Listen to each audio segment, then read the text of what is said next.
Everyone remembers the moving trucks outside Ben Affleck and Jennifer Lopez's house, right? Paparazzi in a frenzy, tabloids hyperventilating, but moving trucks outside Prince Harry and Meghan Markle's Montecito mansion? Crickets. Apparently some things just don't deserve the same fuss. Harry and Meghan's house has been a symbol of their post-royal freedom, their slice of the California dream, but now, according to the gossip mill, they might not be living that dream together anymore. First, there was Meghan's recent behaviour. Observers are whispering that a manic energy on the red carpet and sudden style change could only mean one thing: panic. Yep, that's right, full-blown, what am I going to do? Panic. And Harry, the man who once seemed ready to turn his back on everything for love, is now potentially facing the reality that maybe, just maybe, there are limits to his tolerance. And if you think that this is just idle chatter, take a second to consider the Montecito setup. It's not Beverly Hills, it's not a place where you can count on swarms of paparazzi or nosy neighbours to spill the tea.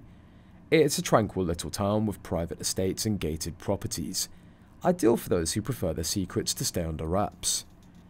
If Harry is indeed packing his bags, just how much does he really have to take with him? According to popular opinion, not a whole lot. Sure, he might need a van for his Xbox and those beloved framed Diana magazine covers, maybe even a suitcase or two, but for everything else, rumour has it that Meghan's holding on to quite a bit of control, including, as some might joke, his dignity. And what about the property itself? It turns out this so-called love nest might have been more of a revolving door. For 2 years, the rumour mill's been spinning with tales of separate residences and temporary rentals. The Montecito mansion was never theirs to begin with. Some say it was more of a crash pad than a family home. For a while, it even served as a backdrop for filming.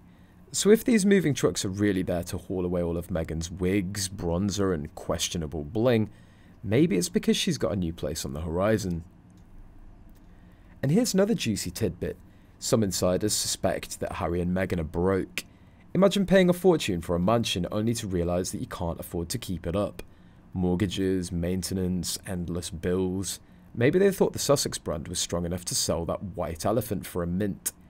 Turns out the public isn't quite as interested in Harry and Meghan as they may have hoped. And just when you thought that it couldn't get any messier, there's speculation that this moving drama could have something to do with Harry's upcoming inheritance. Did they separate just in time for Meghan to miss out on a chunk of that royal fortune? The question now is who's really moving out? If Harry and Meghan couldn't make this lavish estate work, where does that leave them? In the end, it's just another chapter in the never-ending soap opera of Sussex drama. So, as these moving trucks pull away from the mansion, one thing's clear. Whether they're offloading the mansion or just their relationship baggage, it's bound to keep us entertained.